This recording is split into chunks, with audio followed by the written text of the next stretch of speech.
Welcome to the Funnel Reboot Podcast with your host, Glenn Schmeltzley. Let's get into today's show. Hey, Glenn here. Welcome to Funnel Reboot. We're going to get straight into today's show. First, want to make clear, we're speaking with someone who's going to give their perspective as a product vendor. I don't have any commercial relationship with them. Okay, let's get straight into it. A pretty widely held view in the world of B2B products is that sales has gotten harder, not easier. It's not that buyers aren't buying. By definition, buying is something they do. But take the example of software. Some sales reps won't even know that they were being evaluated, let alone passed up for a rival's product. Only the winning vendor knows that that account uses them for that specific function in their technology stack. All other companies are in the dark. But are they really? Another way to look at this is that every vendor has information that could be valuable to others. You can find many buyer stacks containing products having some overlap, but that largely complement each other. As proof, note that lots of these products even integrate with each other because the buyers demanded it.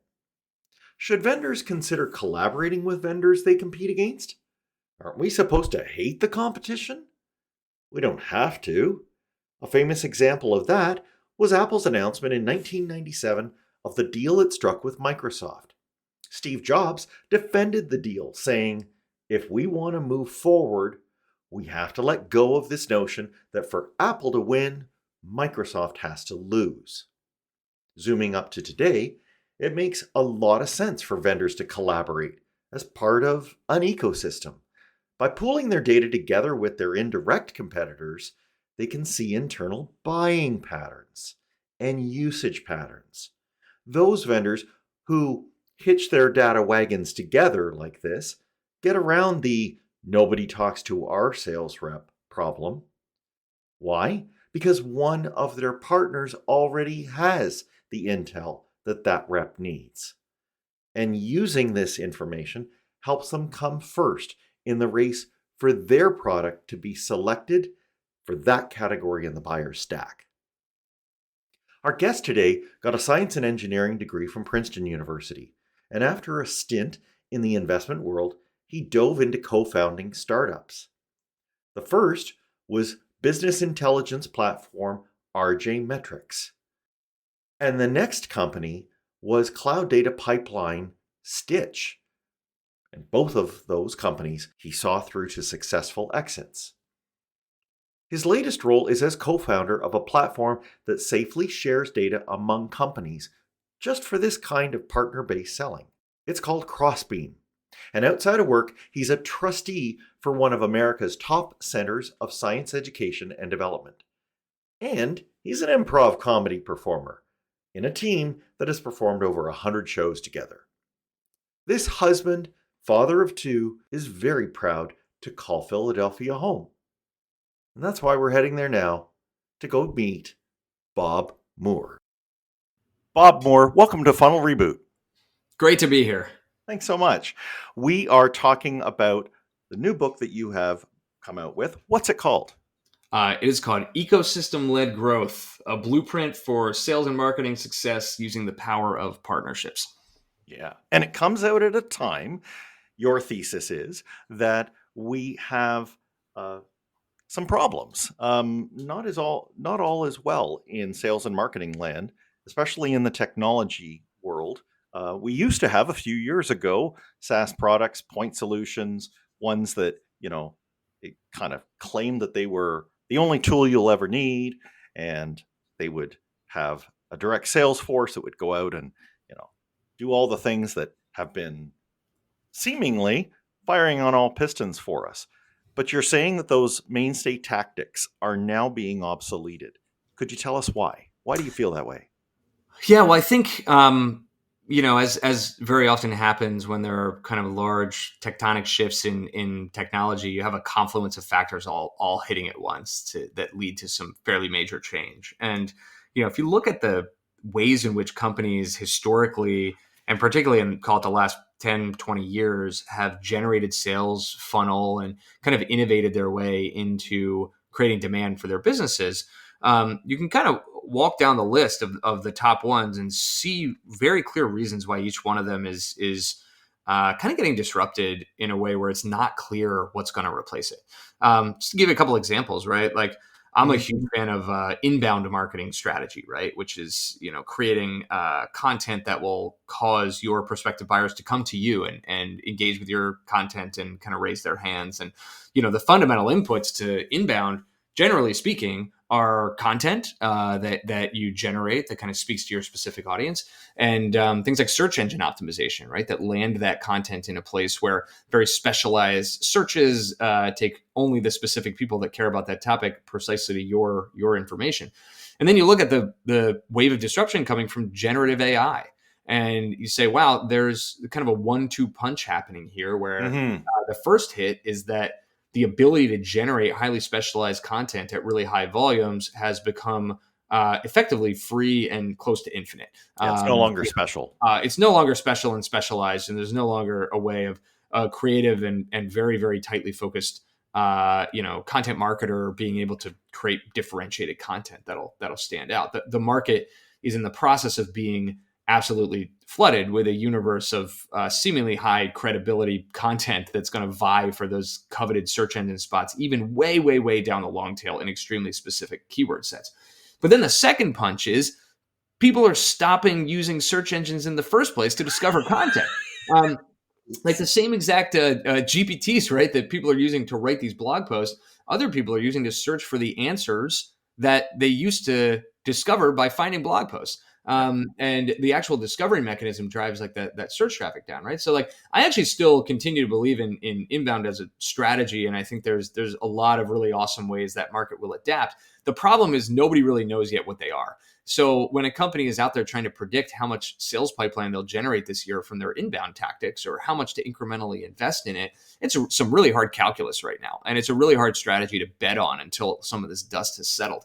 So you can say, okay, what's left? Well, let's do outbound sales, right? I was a big proponent of this early on in some of my past companies. We had a boiler room full of cold calling SDRs at my first company, RJ Metrics. And, when you run that playbook, when you're new and early into a market, it can really work well. But over time, you really reach a point where you realize that outbound is like a negative sum game, right? It's not just that there's only a finite amount of wins to be had. It's that the more people that are doing it, the less effective it becomes, because the people on the receiving ends of these phone calls and emails just get numb to them to a point where they won't engage with anybody, even if the content does resonate with them. And over the last decade, the process of building outbound teams has been so systematized and scaled by software products that make the average SDR able to send 100 times as many emails as they could, a decade ago. That the absolute flooding of the collective inbox out there has kind of rendered these things really, really ineffective. And it's kind of poisoned the well. Yeah, poisoned the well. That's right. You get this like tragedy of the commons effect going on out there, where you just need to send 100 times as many emails to get the same number of responses. That again becomes a space where, like, if you want to spend an infinite amount of money, you can still generate some replies, but it's diminishing marginal returns. So you say, okay, what about ads, right? Throughout all history, ads is the great equalizer. If you're willing to spend the money, you can buy the ad inventory. But look at GDPR and CCPA and kind of the regulatory impact on companies needing to be significantly more careful about cookies and cookie tracking. You can't stock them all over the internet anymore. Yeah, exactly. And then Apple kind of gets in on that game as well with the ask app not to track button that we've all seen, right? Which kind of eliminates the ability for inter-app tracking, and all of this just relates to ad targeting being less effective. And the advertising providers have been very innovative. And look, you can still spend as much money as you want on ads and you can target a lot of people, but the effectiveness of that targeting is not quite what it used to be. And the amount of inventory present to target the people that you want to target is not as high. And that just through basic supply demand math means ads cost more, right? To get one more unit of positive outcomes, you spend more on ads.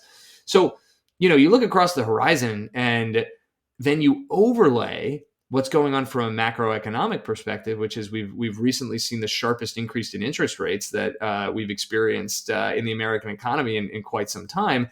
And it creates this massive pendulum shift from growth at all costs, where companies are just, flush with cash from venture firms at all times and able to invest whatever they need to get that next incremental lead, to rule of 40 dominates all, and profitability and path to profitability is actually the big governing factor. And that means that negative ROI pipeline and demand generation techniques just like can't be used anymore in a way that they were being used before. So all these things are becoming ROI negative, and ROI negative is no longer allowed. And we find ourselves in a place where the whole landscape of how companies think about growing has been burned to the ground. And, it's our thesis that ecosystem-led growth is actually the phoenix that'll rise from those ashes. We had a bit of a technical glitch and Bob got cut off. But the next question that I asked him was, what silver linings have come on the scene in the last decade that made him bullish about sales in the future?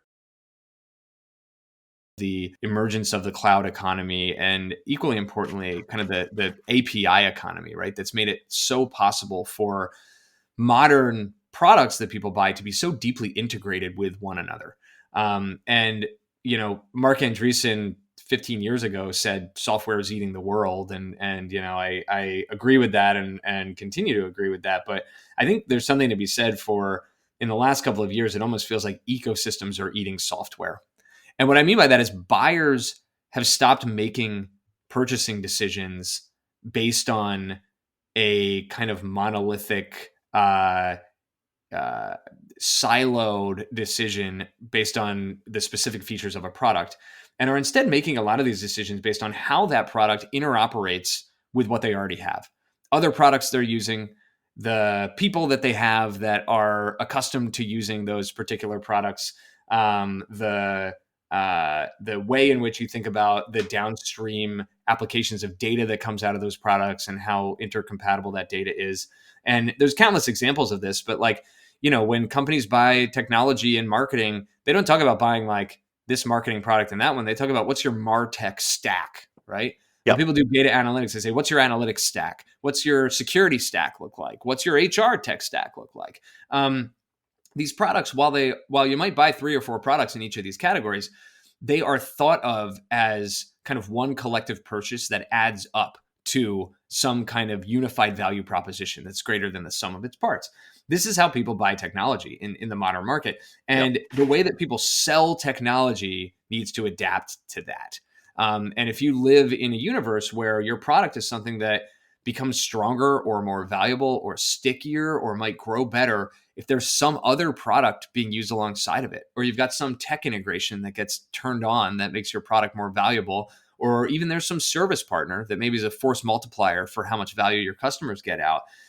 All of those things are other parties in this ecosystem where there's this collective value proposition that you deliver to your end customers that's really, really important to how they actually get value out of your product in the first place.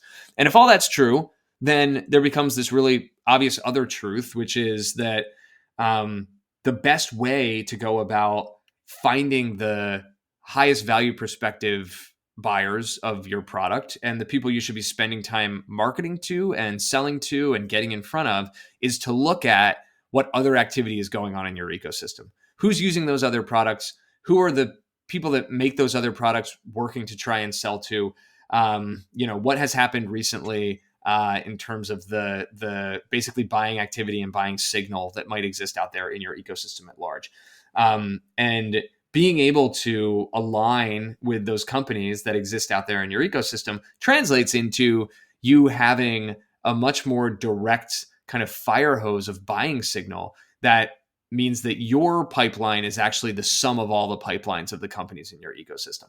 And being able to actually execute on that is really what ecosystem-led growth is about. It's about using the data and relationships from your partner ecosystem to acquire, grow, and retain customers more effectively. Yeah. Wow. So, and there's a part of that that we will come back to about how that data is actually shared. But Yeah. before we do, maybe an example that just strips it down to the nub. I loved in the book how you talked about, let's imagine that you're organizing a conference. So let's imagine that, you know, we've got a bunch of people who are coming to a conference. They're kind of playing the role of the buyers here. And whatever the topic of the conference is, by them electing to come to it, they are expressing a deep need to know about that topic, maybe solve a challenge that they're grappling with around that topic.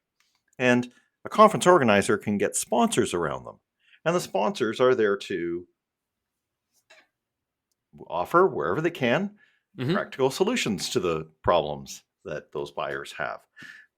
And if we just took that example, how would you consider that an ecosystem that actually can deftly address those needs of those buyers, those conference attendees, but do it in an ecosystem first way? Yeah, this is kind of like the perfect real world embodiment of what an ecosystem typically looks like, because the beauty of a conference is you have all of the above, right? Like a well run large scale conference has a bunch of different kind of roles that people fit into. There's the conference organizer, which is kind of like this super node hub that sits at the center of the thing, which very often is actually an operating company or vendor, or, it's their customer conference, for example. And then you've got the sponsors of that conference, which may have a exhibition hall or otherwise be present in some way. And then you've got the attendees of the conference, which are typically the end consumer of the host's content or product or whatever it may be. And the way in which these things interoperate is like really elegant. It becomes there is a truth here, which is the people that attended that conference care enough about the subject matter of that conference to buy a ticket, explain to their boss why they need to get the budget approved, and Mhm. actually, in a lot of cases, hop on an airplane and be away from their kids for a couple of days and stay in a hotel room and like make a lot of personal sacrifice that you can only realistically do a couple of times a year at most as a professional, and say, this is the one I'm going to. This is the one that like actually matters to me and speaks to me and is aligned with my career trajectory and everything else. And what that does is it kind of self-selects for only the people who are the end consumers, who are the most incredibly motivated to be ambitious and take action. And they're very likely to be those early adopters and those people that are willing to engage and give feedback and explore new ideas and things like that, right? So it's this hotbed of ideal customer profile concentration that all lives in one specific place. And then you look at all the sponsors, and those are, just by the sheer economics of it, costs a lot of money to sponsor, and you've probably done your homework, and you can only Yep. sponsor a few conferences a year. The fact that they've chosen that conference means that highly concentrated ideal customer profile is their concentrated ideal customer profile. Right. And if Right. everybody there has the same concentrated ideal customer profile, and chances are not all those sponsors compete with each other, maybe one or two They're here or there, complementary. company, right? But like by and large, if you grab two random sponsors out of the thing, chances are they aren't competing with each other. Chances are that they're complementary.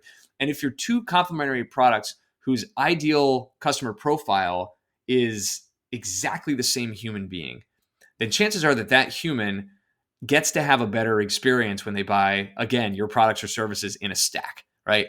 And chances are that everybody who's attending that conference will probably eventually, if their companies are large enough, end up procuring or buying probably, one of each from all the different categories of technology represented there. And the question then just becomes like, are they in a moment when they might be willing to or able to explore purchasing mine, right? And this is, even without Crossbeam in the mix, even without having read the ecosystem-led growth book, anybody who ever goes and sponsors a conference or kind of participates in, being at one of these conferences is basically experiencing an ecosystem. And it is extremely common that the companies who attend and sponsor these conferences, A, they're all partnered with the host of the conference, but Yep. B, most of them are also partnered with each other.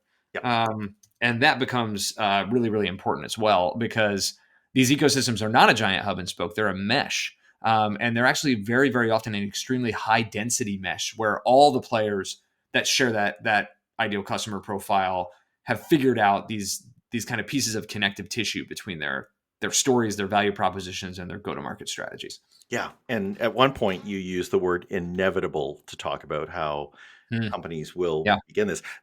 I would say it's just more efficient when you think about, as you said, the sales and marketing effort is just as involved as it is for that participant to get themselves to the conference. So, whether it's a vendor or a buyer standpoint, you just want to do the thing that is most efficient. So the only thing that, aside from, let's say, a hallway conversation that could happen in a conference, if we zoom out and look at the same principle in, let's say, technology sales, where the only things that change basically is that the hallway chatter becomes, let's say, flags and notations in CRMs. Mm-hmm. And the way of conveying that is not an actual human voice to another human's ear, but it's more of APIs that are moving that data back and forth between the different CRMs. But the principle's the same, right? Yeah, I think that's true, right? Again, like starting from the buyer out, I think the motivations for doing this stuff are completely identical, right? And by the way, chances are, and in fact, this is very true when people connect on Crossbeam to kind of, use those APIs to draw the Venn diagrams between their CRM data. Chances are those companies also are sponsoring each other's conferences, right? Like these two things are. It's not like the old version being overtaken by the new version. It's kind of like a force multiplier on the playbooks of past to allow them to be even more effective, even more efficient, provide way more data and context around those collaborations so that you're making the highest leverage use of that time possible on the conference floor, or when you send out that cold email, or when you invest the energy to build that integration between your two products. The data and relationships layer that comes out with ELG is in most cases being layered on top of a lot of these legacy playbooks to make them work again. Because it's this data and the signal that allows you to apply them against the accounts that actually matter and use the messaging and language that's going to appeal to them the most. Yeah. And to zoom out even farther, because you've already mentioned a mesh, you argue in the book that this kind of value, it follows network effect principles, and that, it can be rather viral, and that the ability for companies to be able to do sales when they are, when the individual opportunities are being maybe shared or maybe even vetted. Like you even talk at one point about there being something called an ecosystem qualified lead. It's a great idea, but it's increasing exponentially with the number of players that start coming to the table on this. It's so true. Yeah. This, there's this thing called Metcalfe's law, which dates back to kind of the origin of the internet. And, it roughly stated, it kind of states that, like, as nodes get added to a networked graph, the cost of building and administering that graph grows linearly, but the value of that graph grows exponentially, right? It grows to the tune of n squared or n log n, right? Depending on how pedantic you want to be about it. But the same exact thing is true in these partner ecosystems, right? Like every partner that you add, every integration that you add, every service company that you train on how to implement and service your products, that extra node in your graph, you have to do the incremental work to bring them on board. But as the graph grows, they very often, because they share such a high level of alignment with the other nodes in your graph, there are just a whole new universe of permutations and stacks that your customers can be consuming because of the addition of each incremental product or service, right? That is in that ecosystem that's compatible with you. And that ends up just creating this exponentially growing universe of coverage and value stories and, specific implementation details that are going to be appealing to some other population of buyers that are out there. And that compounding effect becomes really, really obvious when you look at the largest technology companies in the world and the role that their partner ecosystems play in contributing revenue, right? Whether it's Salesforce.com and their App Exchange, or the Microsoft partner ecosystem, which is ultimately responsible for an overwhelming amount of the revenue of that company. There's so many examples you can give, Yes. but companies that get to scale, like true proper scale, right? Like late stage public company scale, they don't exist without an ecosystem play. And that is really, right. Kind of the spirit of pulling this in and realizing you can be doing this long before you're at that order of magnitude. Yeah, great point. And I want us to get into kind of, because I think the type that you talk about in the book, there are partner systems out there. And if we look at, let's say, the ISVs or the VARs that, are helping out with the huge platform companies from Silicon Valley, it's kind of there's not a lot of equity between those two. It's not at parity. There is a greater partner and a lesser partner. So we want to explore, right? That's great for them to do that. But the type of partnership we're talking about here can really be a partnership of equals. And we're going to talk about that more right after we take a quick break. I'll step away to address one thing that's been missing from Funnel Reboot: the ability to access the text of any show. I'm glad to finally announce that the podcast is now fully searchable and copyable thanks to the transcript feature in YouTube. Yes, YouTube. Now, if shows are audio only, they are all on YouTube. Whether you're looking for a specific episode, a topic, or want to search the full text of a show for a specific part, go on to YouTube, head to Funnel Reboot's channel. Okay, now let's get back to the show. Bob, we are trying to see how we can actually nourish this partnership idea. There, unfortunately, at least in the companies I've been in, there hasn't been a great track record of doing it. I really nodded when I was reading in the book where you said that sometimes a partner person or partnership role isn't put in place because of what they can deliver, but because the company fears what would happen if they didn't have that exist at all, which is a really pessimistic view. And you say then that even companies that have done a genuine college try at getting partnership in place, they face the partnership paradox. So tell us, in a sales environment, when I'm selling direct and I've got a partner point person, why in past that hasn't quite worked, why it's fallen prey to the partnership paradox. Yeah, definitely. And I can start out with just a quick definition of that partnership paradox, right? Which is at Crossbeam, we survey the universe of partner professionals every year. We release this report called the State of the Partner Ecosystem Report. And we always found this really confusing result in all of our surveys, which was partnership professionals overwhelmingly are confident that they generate enormous amounts of value for their companies and that value is measurable and that incremental investment in partnerships will lead to disproportionate incremental returns. And then they also, in the same survey, believe that their companies think the exact opposite, right? They do not view partnerships as a highly valued part of the organization. They underinvest in partnerships by kind of not spending on incremental headcount that's needed. And generally, there's kind of this sense of partnerships being left on an island or kind of systematically ignored inside of the business. And how can these two things be true at the same time, right? Like there's that's the paradox, right?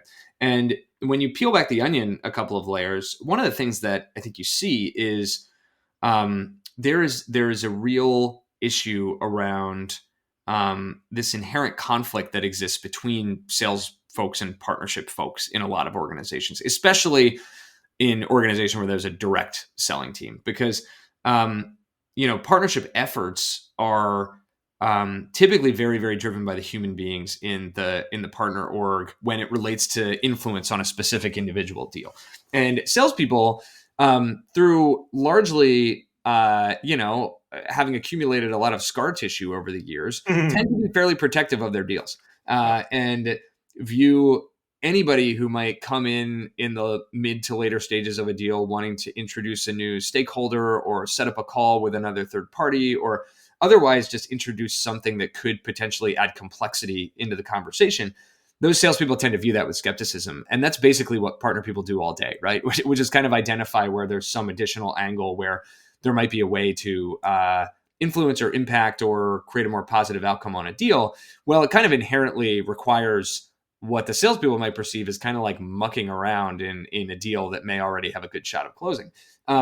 Moreover, after a deal closes where there's been some kind of partner involvement or partner awareness, it's not uncommon for partner teams to kind of attribute some of that win to the partner ecosystem or to the partner relationship, which again kind of doesn't always land extremely well with folks in the sales org who may feel like they deserve kind of unequivocal like full credit, right, for that deal coming through. So this tension really is rooted in the fact that because historically there's been an absence of products like Crossbeam and playbooks like these ecosystem-led growth playbooks, the way in which partner people have been able to exert positive influence on their orgs has been very manual, very ad hoc, and too late. And they've kind of gotten to the game, a little bit too far into the sales cycle to be viewed with open arms, right? And be influential, like, for example, at the stage of generating net new leads or at the stage of being able to potentially exert influence early on in a process where the initial playbook of how to potentially win an account is being played out. And then after the fact, there's not an enormous amount of data to actually be able to consistently point to say, oh, there actually was influence here, or this was sourced by a partner, influenced by a partner. It's kind of just based on, the whether or not the partner account manager or whoever was kind of personally involved in some way, right? It's kind of the attribution measure. And or in my experience, it's been that there's only that one field in the CRM that says source. Yeah. It's a single drop down. You don't get to pick more than one. And the downfall of the partner organization begins when that credit isn't given, when they did have some partial involvement. And it's a travesty. The remedy to this, as you say, is to have an ELG product solution to kind of work our way towards that. If we can even just think of how we might start to work with a complementary company who's going at the exact same prospects, who also has a CRM that they are at least noting which clients are in market. Yeah. You suggest that, we can merge the data together, and, there are many ways to do it, but if we're doing it reciprocally, then we could have maybe not this individual, but we could take more of a team level approach where we maybe see the overlaps between two whole client bases or two whole sets of system integrator, partnerships or prospects. And then maybe later on we can start to identify territories and kind of fly over a territory and say, hey, you guys are talking to them. Well, we've been trying to talk to them, and we really should be talking to them in a coordinated way. Just take us through a few of the kind of things that we need to think about if we're going to not use a rep by rep layer, but more of a top level approach to this. Yeah, the rep by rep thing that you reference is how most companies historically prior to products like Crossbeam has approached this, right? Like the buzzword there is account mapping. Like the account mapping process typically historically involves a bunch of reps emailing a bunch of spreadsheets around in between companies to try and approximate what's at the center of the Venn diagram between my CRM data and your CRM data. And it's so incredibly problematic because not only is the accuracy of the data often very low, and you don't check it that often, so you lose a lot of the value of the recency and freshness of the data. But also, it's a massive security and privacy violation in a lot of cases to just be grossly oversharing giant list of customers and sales pipeline with who knows how many partners. It's a flawed way of doing it, but it's largely, if you look inside the walls of any company that has made it to any kind of material scale, this is kind of like this shadow IT practice that persists, right, until they get their hands on something like Crossbeam. And this is, at its core, Crossbeam, you can almost think of it as like an escrow service for data, right? It's the secure, independent, third-party platform that sits in between companies who want to collaborate. And it is trusted by both of them to do a really specific thing, which is connect to their systems of record, like their CRM, ingest that data, standardize it down to a simple data model so it can be compared across companies, and then follow the rules that you give it. And those rules can be extremely, extremely precisely defined on a partner by partner basis, but they basically dictate who's allowed to see what and when and under what circumstances. And it allows you to set up rules that might say, I've got a certain class of partners that I'm still in the experimental discovery stages with, and I never want to show them any information about any account, but I'll let them see the quantity of overlaps, right? How many customers do we have in common? How many accounts are we selling to at the same exact time right now that are in our mutual sales pipelines? But then you might have some other partners that are in your partner program where you've signed NDAs and you kind of have a history of doing this kind of account mapping stuff where you co-sell and cross-sell with each other. And for them, you might say, okay, I'm willing to share the name of the customer and the sales rep who owns that relationship, but only when our customers overlap. And I never want to show them any customers that I have that they don't have, right? So it's only the center of the Venn diagram is going to be revealed.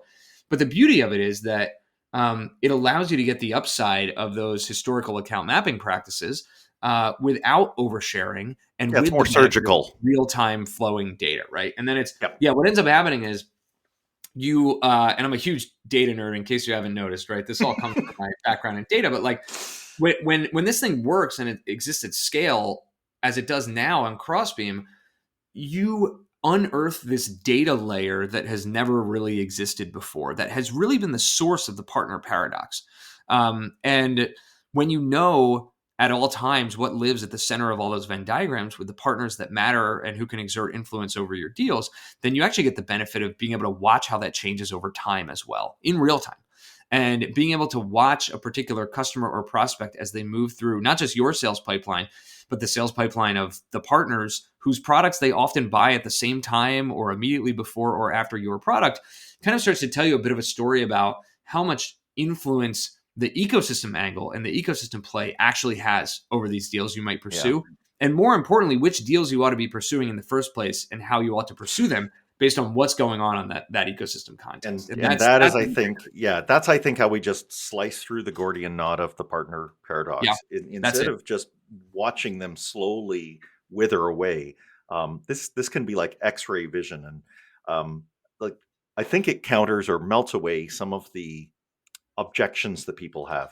One objection that came in my mind when I was in the early part of the book was, well, what if my strategy isn't aligned with my partner's strategy? And, you kind of work me around to think, well, wait a minute, instead of, not sharing any data because that may or may not be true, let's get some sharing. Let's maybe get an initial sale. Maybe let's get a chain reaction, a sale, and then we can start to use this intel to actually align our strategies. Like the tail will wag the dog. This is a great point where you do end up in a little bit of like a perpetual motion machine in a good way, right? When this stuff starts working, because once you've got, a few partners and you've kind of got these data flows established, suddenly you can start to benchmark what a good partner looks like.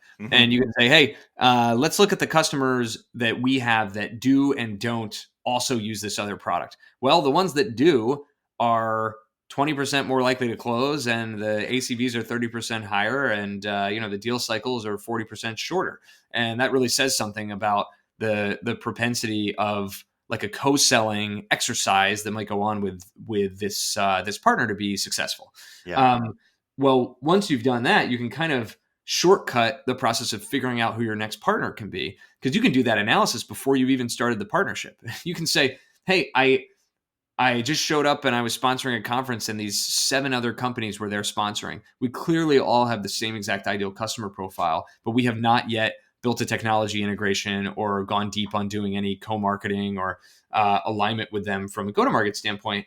but we only have the resources at my company to do one more partner this quarter. Right. So rather than do it randomly, Yep. let's look and see which of the 7 would make the most sense. That's right. Look at the data first and benchmark them against the partners you already have and the understanding of like the lift that you get from that pre-existing partner relationship. And this becomes this really beautiful thing where you can kind of tell the level of likely benefit that you ought to be able to get, like the surface area of your potential collaboration, the total addressable market of your partnership is something you can use a tool like Crossbeam to actually measure before you have actually embarked upon the partnership.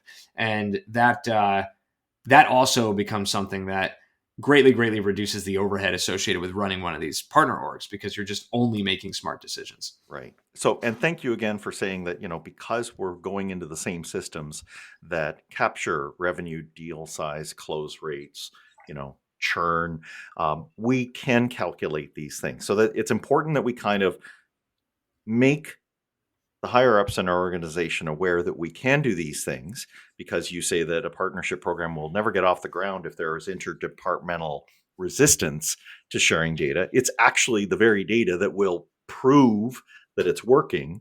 But the other thing you say importantly is that staff must agree to spend a portion of their time nurturing partners. Like, let's not forget, these are warm-blooded human beings, and we need to, at least across our executive team, have each of them take on a few and work through them so that, we're succeeding at the human part, not just the tech part.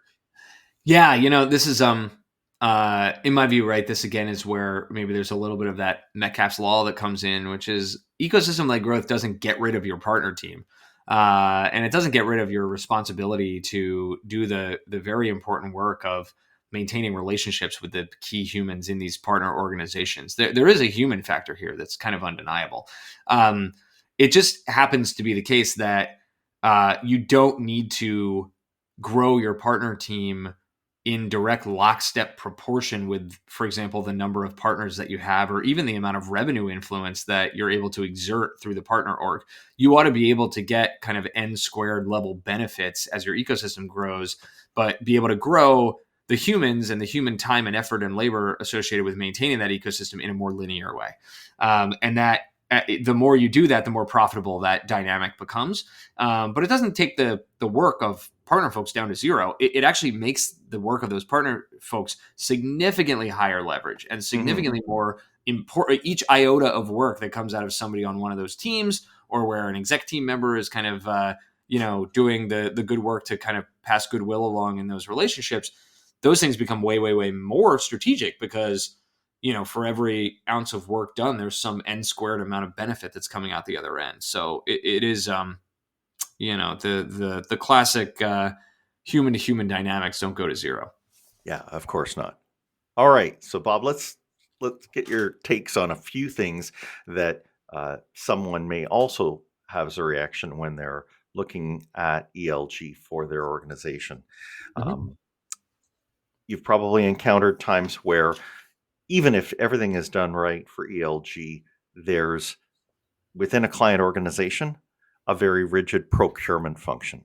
Yeah. Do you have anything to tell us about how ELG might be able to help there, or if maybe there's nothing that it can do, if that's the case? Yeah, I would say this, which is a lot of times as we look at these shifting buyer behaviors into purchasing products in stacks, a lot of times the products that coexist in stacks have a lot more in common than just an ideal customer profile. There's usually a reason that they're so nicely interoperable, right? And it may have to do with having been built on the same underlying hyperscaler cloud infrastructure. It may have to do with being built with a certain kind of philosophy around interoperability in mind. There are whole alliances that exist today, right? There's one called the MACH Alliance, MACH, that is a bunch of companies that have this aligned worldview that, each of those letters stands for something, but it's ultimately like, it's kind of an API driven headless approach to being able to interoperate with one another and create like a sum that's worth more than the sum of its parts. And because of that, when you look at the procurement side, some of the things like the way in which security reviews happen, the way in which architecture reviews happen, the ways in which there's kind of some stress testing around the financial viability or kind of other risks that might exist inside of a company, there's actually, when you participate in an alliance or in an ecosystem like that, a lot of the ecosystem becomes a really good answer to a lot of those questions. Yep. And if you're a startup, especially, right, where you might not score the best on some of those dimensions, I think your ability to point to the overall gravity of the ecosystem you participate in, as opposed to just the gravity of you as a standalone, it can lend a lot of credibility, and kind of provide a lot of validation around the fact that you're here to stay and you're part of something bigger than yourself. And by the way, that thing that's bigger than you, this company has already bought 2 products that are a part of that, and you're just fitting into that fold.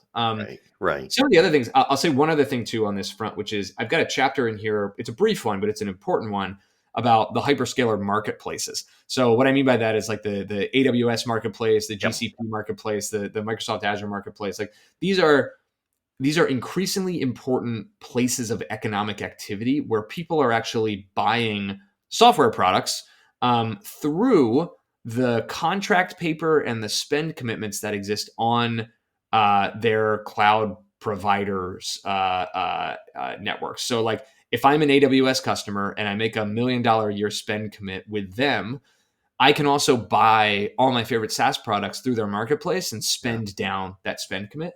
And that ends up, it's interesting that Amazon, because they end up being this like central transaction hub that kind of owns all the relationships and they're kind of like the GDP of the entire SaaS economy kind of ends up running through them. And that's appealing and creates some lock-in.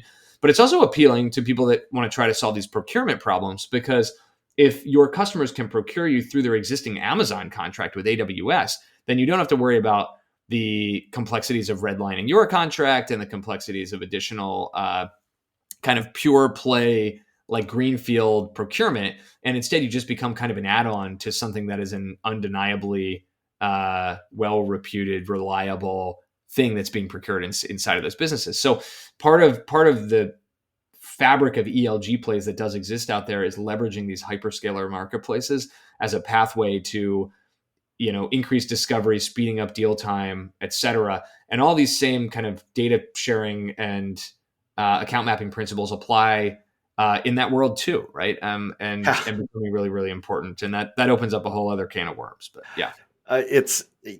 I love how you're kind of showing how the pendulum does swing back and forth. There's no doubt that, in the 2010s, we saw clients, and their procurement function getting, more and more powerful. They had more choice.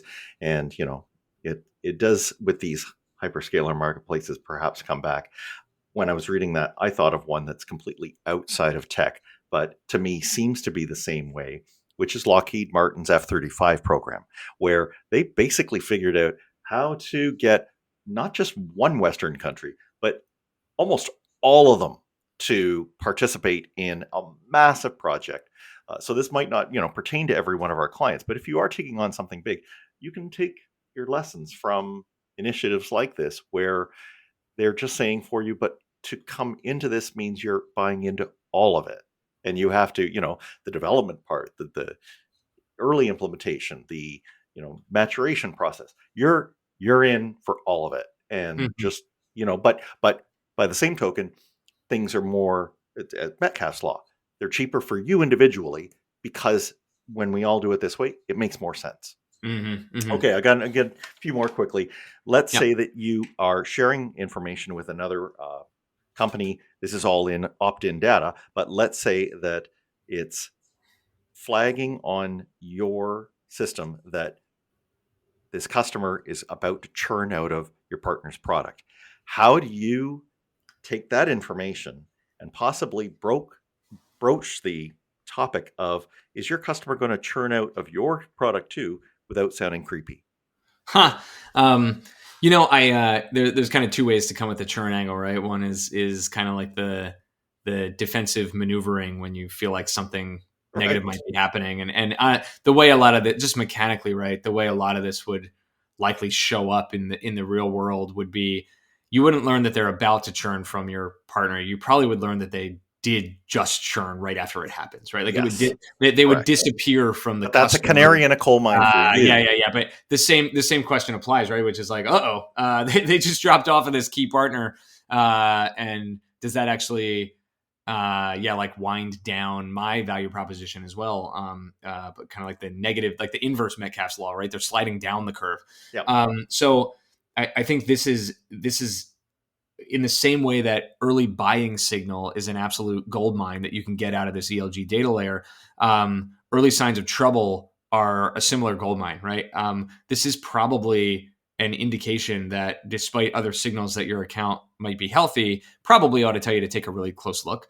And, this is where a certain amount of it's your actions, not necessarily just blurting out to them that you think. Yeah. Well, I think there's a couple things, right? Like, the use of products in the ecosystem are can be a major indicator of buying intent and customer health, and can be a really big sign. But this is a great example of where if you have that kind of relationship with your partner, where you're a deep enough, engaged enough partner, where they're actually letting you know on a customer by customer basis who is and is not a customer and who's entering and leaving, that means that you have an extremely high level of trust established with them, and you have likely kind of rules of engagement and a code of conduct around how to collaborate with them. And likely in those situations, it's always entirely appropriate for the sales rep or the customer success manager who owns that account on your end to know who owns it on the partner end, and actually reach out to the partner and just kind of get a readout on what's going on there. And, there could be a big difference between the customer churning because they went to a competitive product versus they had a major budget tightening cycle and they're canceling all their SaaS tools, and, your renewal's in 3 months. So you're up next, Buster. And like that ends up becoming just like the intelligence directly from the partner. It's not always that you need to reach out to or lean on or engage with a partner to get benefit out of these ELG plays. But that's a great example of one where like, it's probably worth it. Like you've got kind of red flags flying, and you have this other party who has an inside track on what it looks like when an account goes south with this customer. And for you to be able to parse out what happened there, could makes you better for next time. What your strategy at the very least. Yeah, cool. Absolutely. All right. I just want to know, Bob, do you think that ELG and the technology that enables it, do you see it as being at odds with or playing nicely with companies that still want to buy intent data? Think of Bombora, ZoomInfo, 6sense, G2. Are these going to work together, or are they diametrically opposed? Both. And I'll tell you why. So here's the thing. It's not the same intent data, right? Like, no?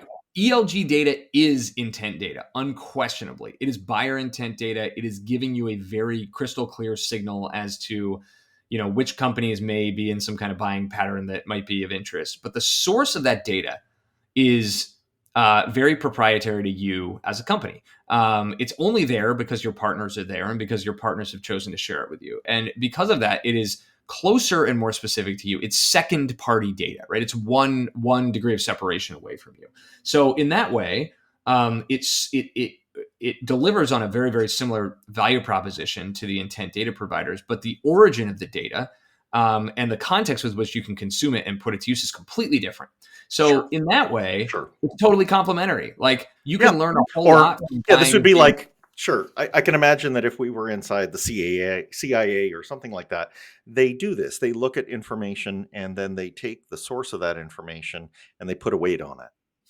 Precisely, yeah. And if you pull some signal from Bombora that tells you they, were consuming content from a particular third-party site that indicates maybe buying interest or research interest in a topic, and then you consume some from G2 that tells you they went to your G2 page, and then you might consume some from Crosswing that tells you, they bought 2 or 3 of your partner's products in recent history. You might want to combine all those things and use that in some kind of weighted formula to give you an aggregate signal. The reason I say both, and from a competitive standpoint, right, is budgets are a zero-sum game, right? And some companies can't buy everything on the planet. And it sooner or later, it may become a question of like, what signal is the highest quality and what signal is specifically the most interesting and actionable to me. And, different companies may come up with different answers there. And I think that space is still really, really actively Sure, but emerging and evolving. there's no denying that if you're using an ELG tool, then you're getting that intel right from the horse's mouth. It's second party instead of third party, Yep. right? And all the other intent providers are third party. Yeah. Got it. All right, cool. Bob, if people want to find out more about the book, more about Crossbeam, more about you, where can they go? Crossbeam.com is the place to go for anything related to Crossbeam. You can join the Crossbeam network, join 19,000 other companies that are on it for free. There's a free tier to get started, partner with as many companies as you want. You really only pay when you start to operationalize this stuff in a big way. And then for me and for the book, robertjmoore.com is my personal website. It's got snippets from the book you can download and also links to all the retailers. But you can also just buy it on Amazon, Barnes & Noble. It's in airport bookstores. You can get it nationwide. It's published by Wiley. So just keep an eye out and hopefully pick one up when you see it. Thanks again for coming on the show. Thank you, bud. Cheers. To our listeners, let me just say, go out, use some of this information, get more insights into your marketing so you can make it even better. Thanks for listening. Follow the show on Twitter @Funnel Reboot. If you like what you have heard today, please consider leaving a review wherever you get your podcasts.